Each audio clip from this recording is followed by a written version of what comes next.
એ grant cancel કરવાનો letter લખીને મારી ભાઈ પુરાવા છે.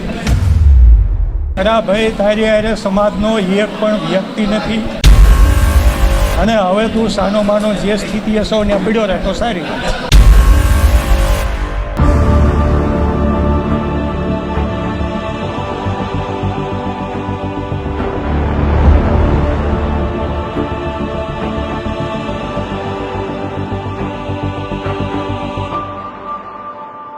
નમસ્કાર, આપ જોઈ રહ્યા છો ન્યૂઝ રૂમ ને આપની સાથે હું છું પ્રદીપ.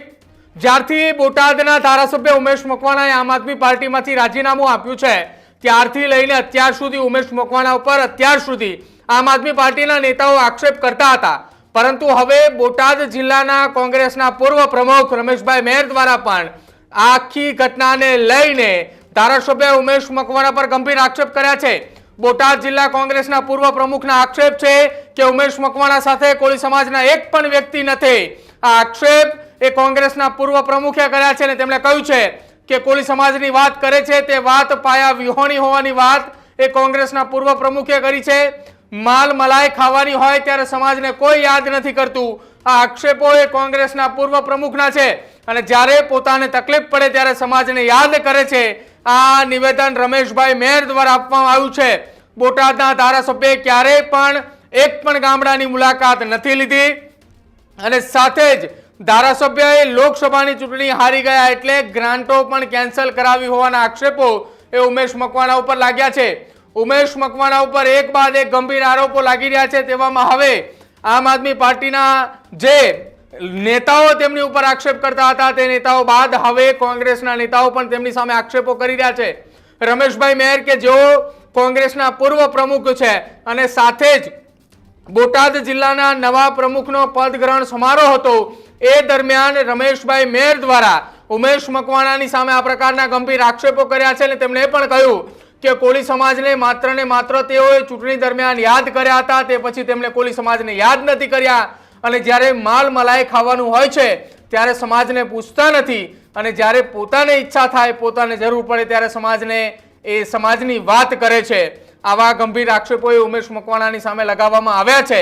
જો કે આ આખો એક કાર્યક્રમ હતો કોંગ્રેસના નવનિયુક્ત પદગ્રહણ એ પ્રમુખનો, બોટાદ જિલ્લા કોંગ્રેસના પ્રમુખનો પદગ્રહણ સમારોહ હતો. એ દરમિયાન પૂર્વ પ્રમુખે આ પ્રકારના ગંભીર આક્ષેપો લગાવ્યા છે. પૂર્વ પ્રમુખ રમેશભાઈ મેર દ્વારા ઉમેશ મકવાણાની સામે જે ગંભીર આક્ષેપો લગાવ્યા, શું કઈ કહ્યું તેમને આક્ષેપો લગાવતા એ પણ સાંભળો.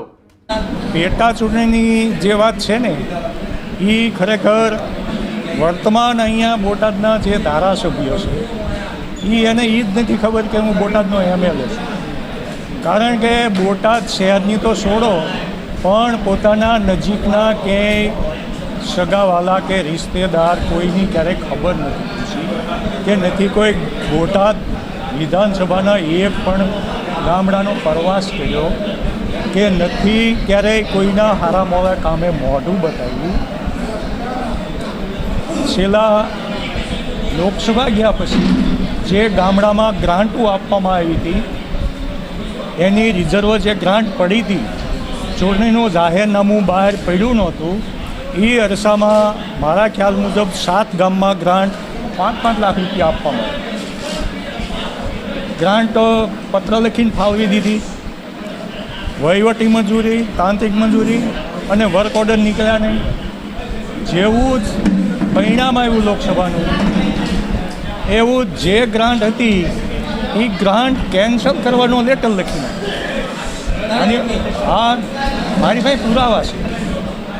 હવે આ ધારાસભ્ય જો હજી એમ કહેતો હોય કે હવે છેલ્લે ચાલી રહ્યું છે એમાં હું મારા સમાજને પૂછીશ, અરે ભાઈ તારી અરે સમાજનો એક પણ વ્યક્તિ નથી અને હવે તું સાનો માનો જે સ્થિતિ હશો ત્યાં પડ્યો રહે તો સારી. પણ કોળી જ્યારે ભી થાય ત્યારે કોળી સમાજ સાંભળે છે. દરેક MLAને જ્યારે ભી થાય ત્યારે સમાજ યાદ આવે છે. જ્યારે માવા મલાઈ અને મિષ્ટાન ખાવું હોય ત્યારે ક્યાં સમાજ છે ને શું છે કાંઈ કોઈને યાદ આવતા નથી.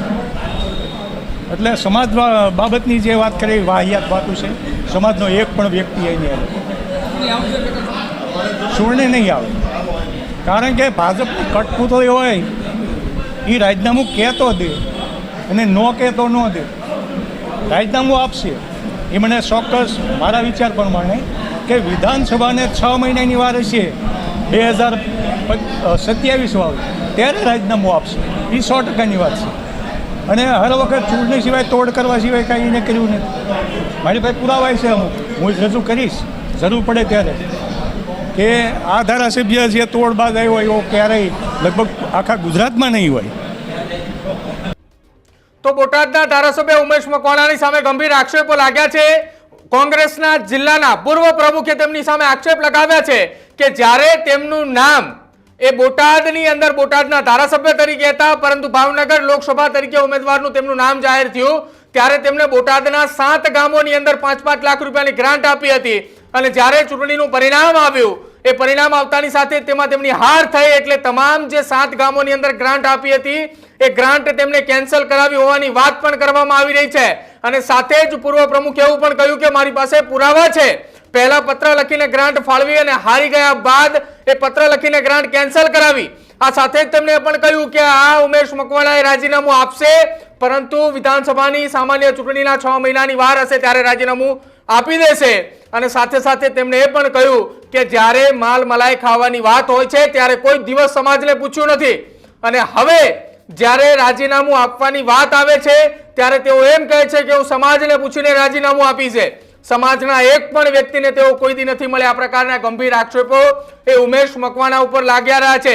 એટલે હવે બોટાદની અંદર ઉમેશ મકવાણાના નામે વિરોધની શરૂઆત થઈ છે. બોટાદના કોંગ્રેસના પૂર્વ પ્રમુખ રમેશભાઈ મેન કે તેમના દ્વારા આક્ષેપો લગાવવામાં આવી રહ્યા છે. ત્યારે હવે જોવાનું રહેશે આગામી સમયની અંદર કે જે આમ આદમી પાર્ટીના નેતાઓએ ઉમેશ મકવાણાની સામે આક્ષેપો લગાવી રહ્યા હતા તેની સાથે સાથે હવે કોંગ્રેસના નેતાઓ પણ તેમની સામે આક્ષેપો લગાવી રહ્યા છે.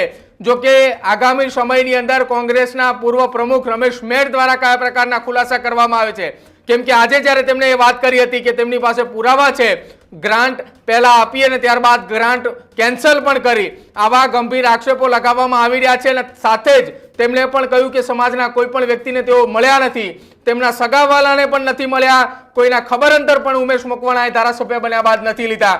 એટલે હવે ઉમેશ મકવાણાની સામે બોટાદની અંદર રાજકીય માહોલ ગરમાઈ ચૂક્યો છે. તેમની સામે આક્ષેપો પ્રતિ આક્ષેપોનો દોર શરૂ થયો છે. હવે જોવાનું રહેશે આ તમામની વચ્ચે ઉમેશ મકવાણા કોઈ વાતને લઈને ખુલાસો કરે છે કે કેમ, કે પછી ઉમેશ મકવાણાની સામે થતા આક્ષેપોને લઈને ઉમેશ મકવાણા સહન કરે છે.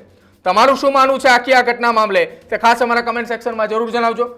જોતા રહેજો ન્યૂઝ રૂમ. નમસ્કાર.